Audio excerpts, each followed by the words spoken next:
نحمد و نصلی علی رسول الکریم اما بعد اعوذ باللہ من الشیطان الرجیم بسم اللہ الرحمن الرحیم رب المشرقین و رب المغربین فبأی آلاء ربکما تکذبان صدق اللہ العظیم رضیت باللہ ربا وبالاسلام دینا وبمحمد رسولا صلی اللہ علیہ وسلم۔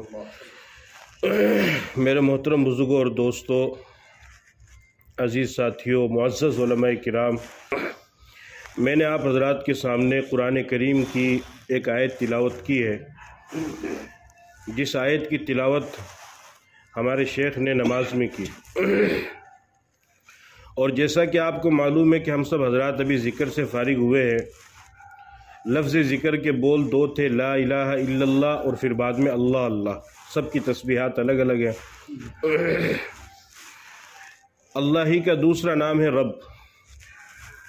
سورہ رحمان کی جس آیت کی میں نے تلاوت کی، اس میں اللہ پاک نے فرمایا رب المشرقین و رب المغربین، کہ اللہ رب العزت مشرقین و مغربین دونوں کے رب ہے۔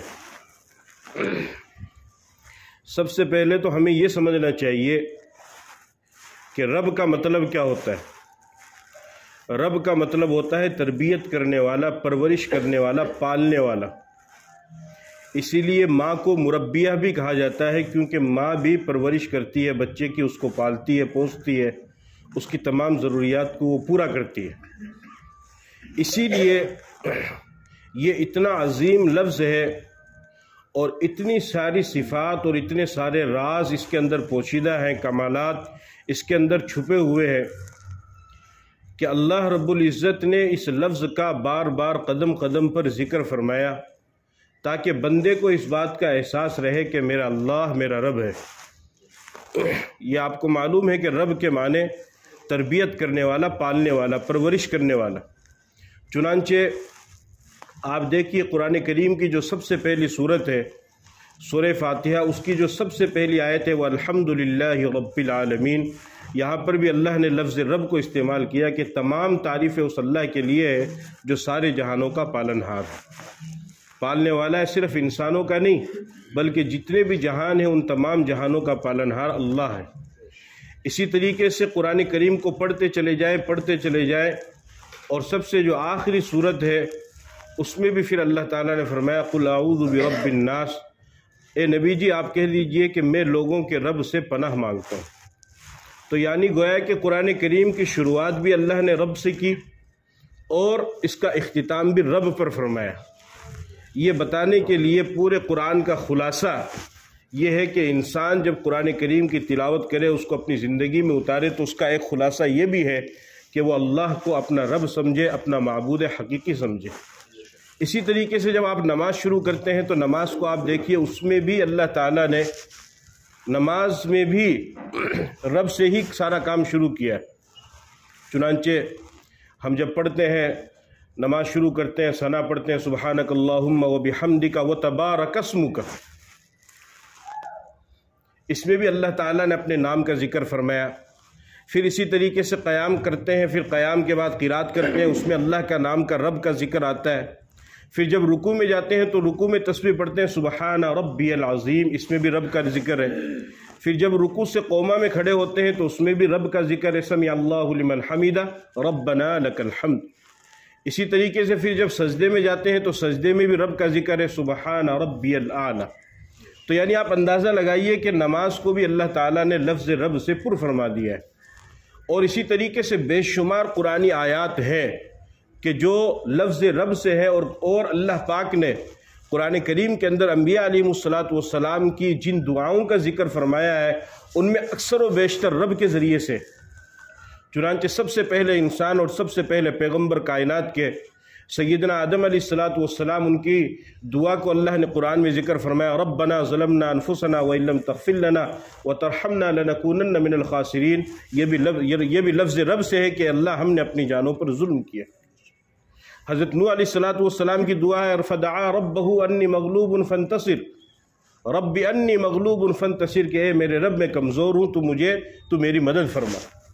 اسی طریقے سے حضرت ابراہیم علیہ السلام کی دعا ہے رب اجعلنی مقیم الصلاۃ ومن ذریتی ربنا وتقبل دعا ربنا اغفر لی ولوالدی وللمؤمنین یوم یقوم الحساب۔ حضرت یوسف علیہ السلام کی دعا رب اجعلنی علی خزائن الارض۔ حضرت زکریا علیہ السلام جن کی لمبی عمر ہو گئی اور بال سر کے بالکل سفید ہو گئے اور کہیں سے کوئی امید نہیں تھی کہ اب مجھے کوئی بچہ ہو سکتا ہے، میری ولادت ہو سکتی ہے کیا، کوئی امید نہیں تھی۔ اور حضرت مریم جو حضرت عیسیٰ علیہ السلام کی والدہ ہے، ان کی نگرانی کے لیے جب اس کو متعین کیا گیا وما كنت لديهم يلقون اقلامهم ايهم يكفل مریم، اس میں جھگڑا ہوا کہ حضرت مریم کی کفالت کون کرے گا، تو لوگوں نے اپنے اپنے طور پہ طے کیا۔ پھر بعد میں جب قرآن اندازی کی گئی تو اس میں حضرت زکریا علیہ السلام کا نام آیا، تو ایک ممبر محراب تھا سائیڈ میں، اس میں حضرت مریم علیہ السلام ہمیشہ رہا کرتی تھی۔ ایک موقع پر حضرت زکریا علیہ السلام وہاں پر تشریف لے گئے تو انہوں نے دیکھا کہ مریم کے پاس پھل رکھے ہوئے اور بغیر موسم کے۔ حضرت زکریا علیہ السلام نے پوچھا انا لکی ھذا، کہ یہ جو پھل تمہارے پاس موجود ہے اس کا تو موسم ہی نہیں ہے، تو یہ پھل تمہارے پاس آئے کہاں سے؟ تو حضرت مریم نے فرمایا ہوا من عند اللہ، کہ یہ اللہ کی طرف سے ہے، ان اللہ یرزق من یشاء بغیر حساب، اور اللہ جس کو چاہتا ہے بغیر حساب رزق عطا فرماتا ہے۔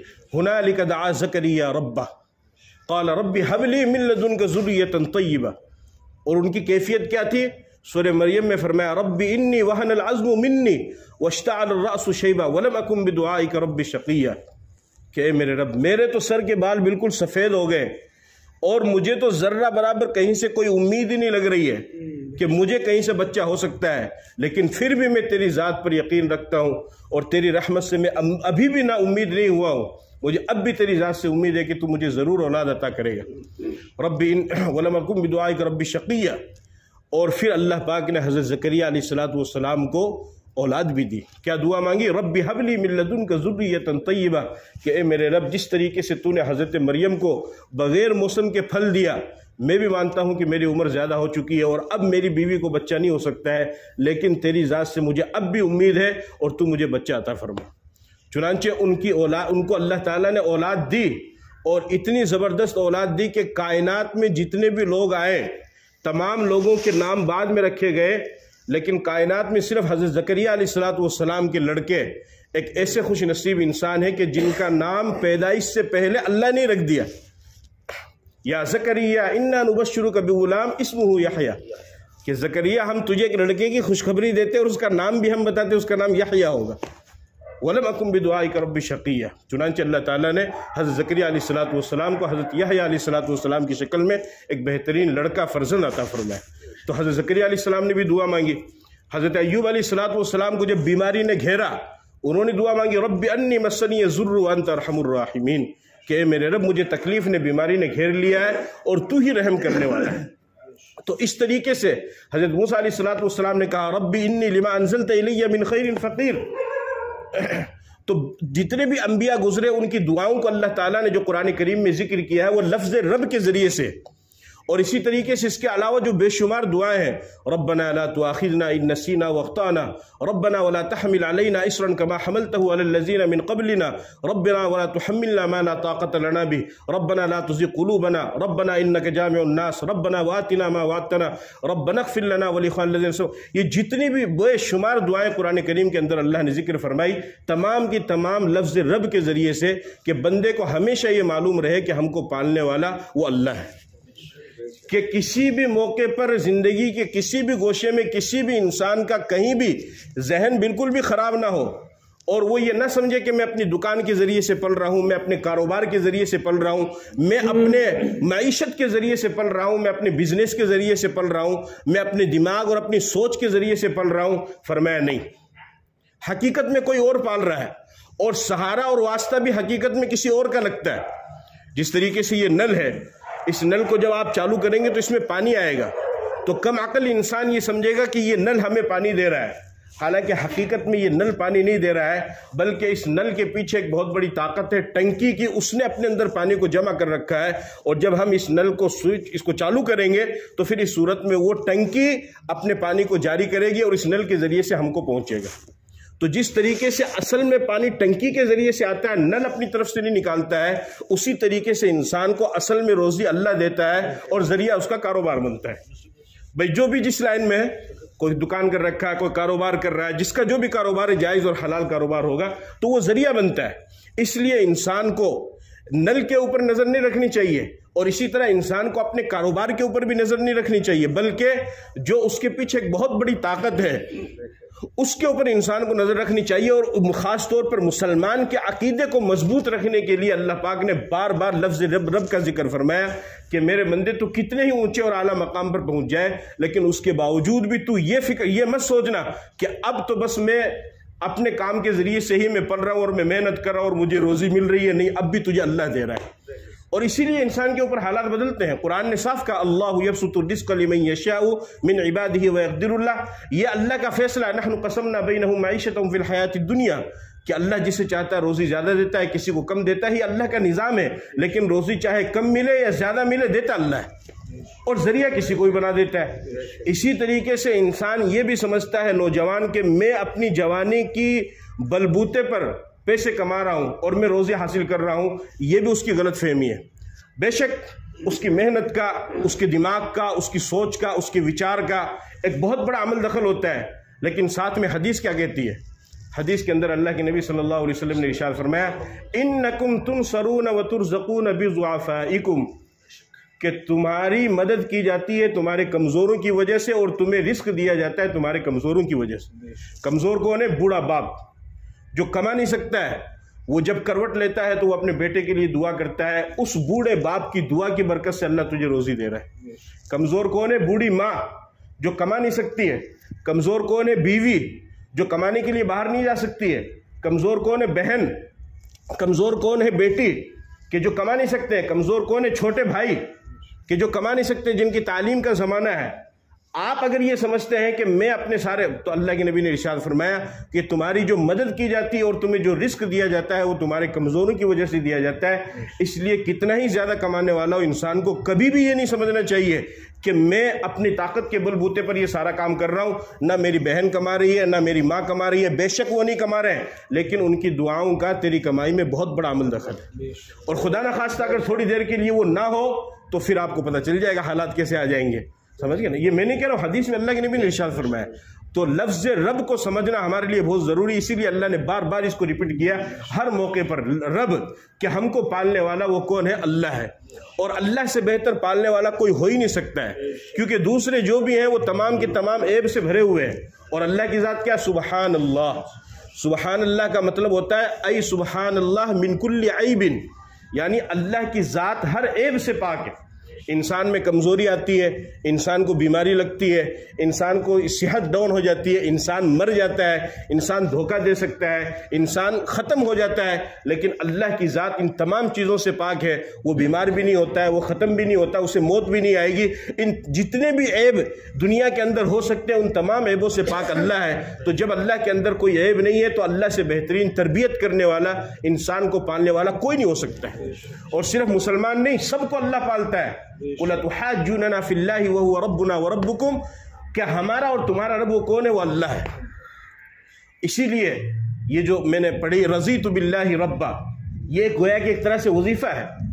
حضرت عمر رضی اللہ تعالی عنہ کو جب اللہ کے نبی صلی اللہ علیہ وسلم غصہ ہوتے تھے تو ان کو ایک وظیفہ معلوم تھا کہ اللہ کے نبی کو ٹھنڈا کرنے کے لیے، تو وہ اس وظیفے کو پڑھتے تھے، اور جب آپ اس وظیفے کو سنتے آپ فوراً خاموش ہو جاتے۔ کیا ہے وہ؟ رضیت باللہ ربا وبالاسلام دینا وبمحمد رسولہ، کہ میں اللہ سے راضی ہوا رب کے اعتبار سے، کہ میں اللہ سے راضی ہوا کیسے؟ رب کے اعتبار سے، کہ میں نے اپنا یہ عقیدہ بنا لیا ہے اور کامل یقین میرا اس بات پر ہو چکا ہے کہ میرا رب، میری تربیت کرنے والا، میرے کو پالنے والا وہ میرا اللہ ہے، اور اس بات پر میں اللہ سے راضی ہو چکا ہوں۔ اور بندے کے لیے یہ سب سے بڑے فخر کی چیز ہے۔ اسی لیے حضرت علی رضی اللہ تعالیٰ عنہ فرمایا کرتے تھے کہ اے اللہ، میرے لیے یہ بہت بڑے فخر کی بات ہے کہ تو میرا رب ہے، اور پھر فرمایا کہ اے اللہ، اس سے بھی زیادہ میرے لیے یہ فخر کی بات ہے کہ میں تیرا بندہ ہوں۔ تو انسان کو اس بات پر خوش ہونا چاہیے کہ ہم اللہ کے بندے ہیں۔ بندگی یعنی انکساری، عاجزی، تواضع، یہ اللہ کو پسند ہے۔ انسان کو کبھی بھی خدا نہیں ہونا چاہیے اور نہ خدا کا رسول ہونا چاہیے۔ خدا، اب آپ سوچیں گے کہ یہ کیسے ہو سکتا ہے کہ خدا اور خدا کا رسول تو انسان سوچ بھی نہیں سکتا ہے، نہیں ہوتا ہے۔ اللہ والے جیسے ابھی حضرت نے واقعات سنائے دو چار. ایک بزرگ کے پاس ایک شخص جب روانہ ہونے لگا تو اس نے کہا کہ حضرت نصیحت فرما دیجئے. حضرت نے فرمایا کہ دیکھو سنو میری بات دھیان سے, کچھ بھی کر لینا لیکن اللہ رسول ہونے کا دعویٰ مت کرنا. وہ کہنے لگا کہ حضرت یہ آپ کیسی بات کر رہے ہیں, یہ بات تو میرے ذہن عقل دماغ میں دور دور تک نہیں آ سکتی ہے. فرمایا نہیں آ جائے گی. فرمایا اس کا مطلب آپ مجھے بتائیے. فرمایا مطلب یہ ہے کہ جب تم یہ چاہو کہ جو میں کہوں بس وہی ہوئے, یہ اللہ ہونے کا دعویٰ ہے. چونکہ جب جو چاہے انما امرہ اذا اراد شیئا ان یقول له کن فیکون, کہ ہو جائے تو جو جب جس طرح چاہے اس طریقے سے ہو جائے. یہ صرف کس کی صفت ہے؟ اللہ کی صفت ہے. لیکن بندہ جب یہ چاہے کہ بس جو میں نے کہہ دیا وہی ہونا چاہیے, تو پھر یہ گویا کہ پس پردہ خدا ہونے کا دعویٰ کر رہا ہے. اسی طریقے سے فرمایا کہ اگر تم یہ چاہو کہ میں نے جو کہہ دیا ہے سب لوگ آنکھ بند کر کے میری بات مان لے, فرمایا کہ یہ رسول ہونے کا دعویٰ ہے. اس وجہ سے کہ نبی کی ذات ایسی ہے کہ جب نبی نے کہہ دیا تو مسلمان کو سامنے سمجھ میں آئے یا نہ آئے, لیکن چونکہ پیغمبر نے اپنی زبان سے کہہ دیا ہے تو آمنا صدقنا, اس پر ایمان لانا, اس پر یقین کرنا مسلمان کا فرض. اب جب تم یہ چاہو کہ میں نے جو کہہ دیا تو مجمع میں یا عوام میں سماج میں جتنے لوگ ہیں سب کے سب آنکھ بند کر کے مان لے, تو تم گویا کہ پس پردہ یہ دعویٰ کر رہے ہو کہ میں رسول ہوں. نعوذ باللہ. فرمایا کہ نہ تم خدا ہو نہ رسول ہو. فرمایا نہ خدا ہونے کا دعویٰ کرنا نہ رسول ہونے کا دعویٰ کرنا. تب اس کو بات سمجھ میں. اور آج صحیح بات ہے, آج ہم میں سے اکثر کی عادت ہو گئی ہے کہ بس جو میں نے کہہ دیا اس کو مان لیا. ارے بھائی ایسا نہیں ہے, بات کو سمجھنا چاہیے. رائے مشورے کا مطلب کیا؟ رائے مشورے کا یہی مطلب ہوتا ہے.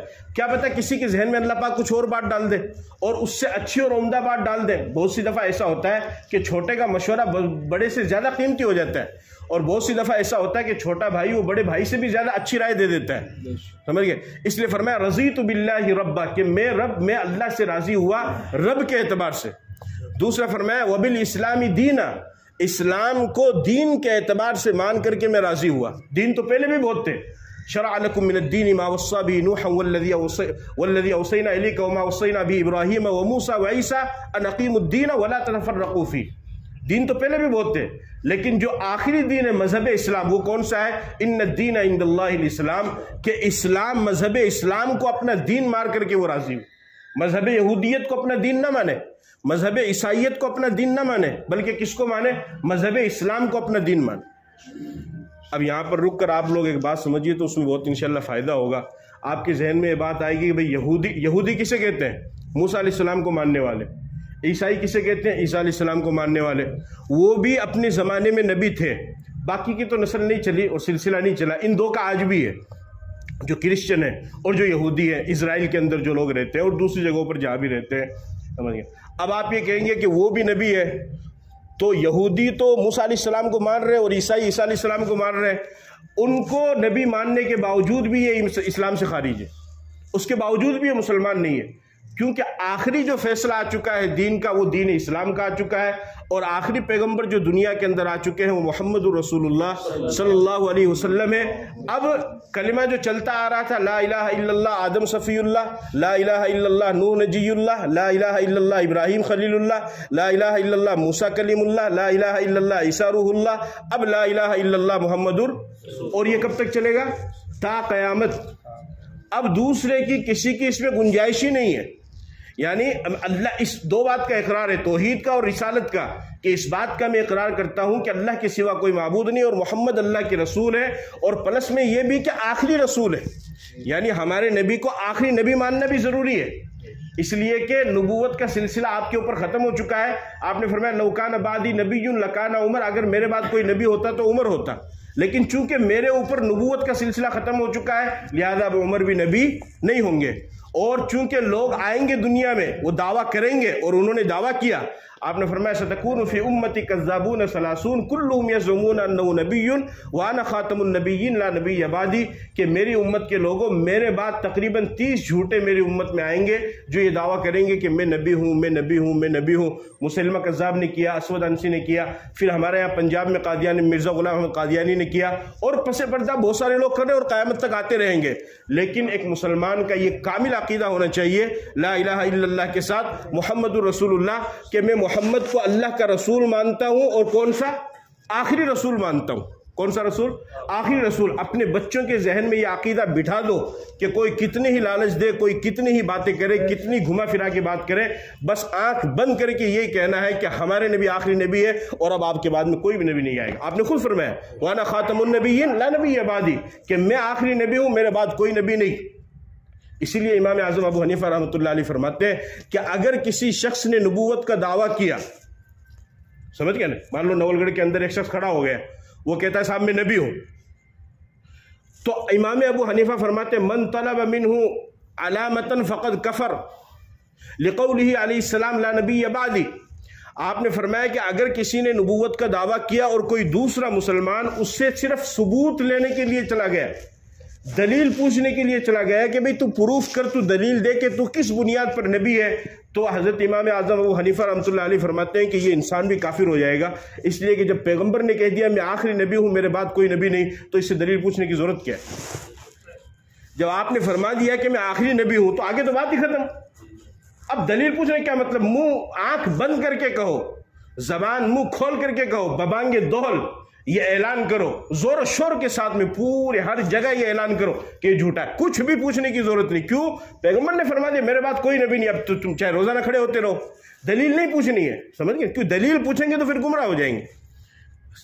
تو اللہ کے نبی، تو رضیت باللہ، اللہ کے نبی آخری نبی ہے اور یہ جو دین ہے یہ آخری دین ہے. اب چونکہ اللہ کے نبی آخری نبی ہے، اب جس کسی کو بھی کامیابی چاہیے تو اس کو کامیابی کس میں ملے گی؟ اس کو مذہب اسلام میں ملے گی.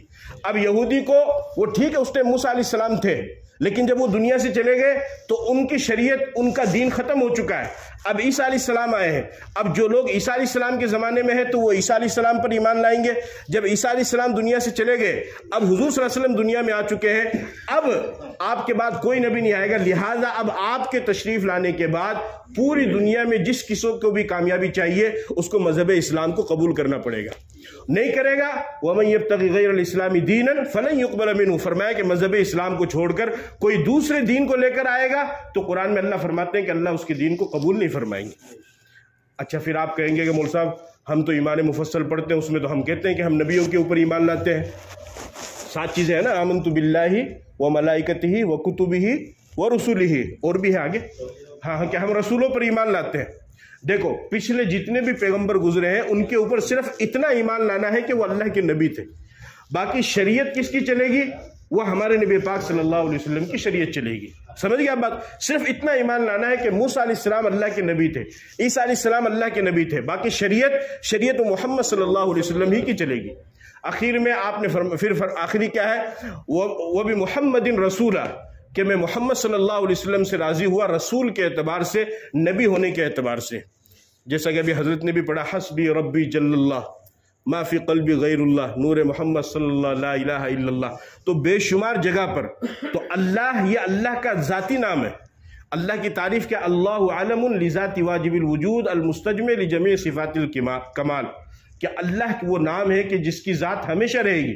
انسان کی ذات ہمیشہ نہیں رہے گی، کائنات کی ذات اللہ کے علاوہ کسی کی ذات ہمیشہ نہیں رہے گی. جیسا کہ ابھی حضرت نے تلاوت کی کل من علیہ فان ویبقى وجہ ربک ذو الجلال والاکرام، ہر چیز فنا ہو جائے گی، صرف اللہ کی ذات باقی رہے گی.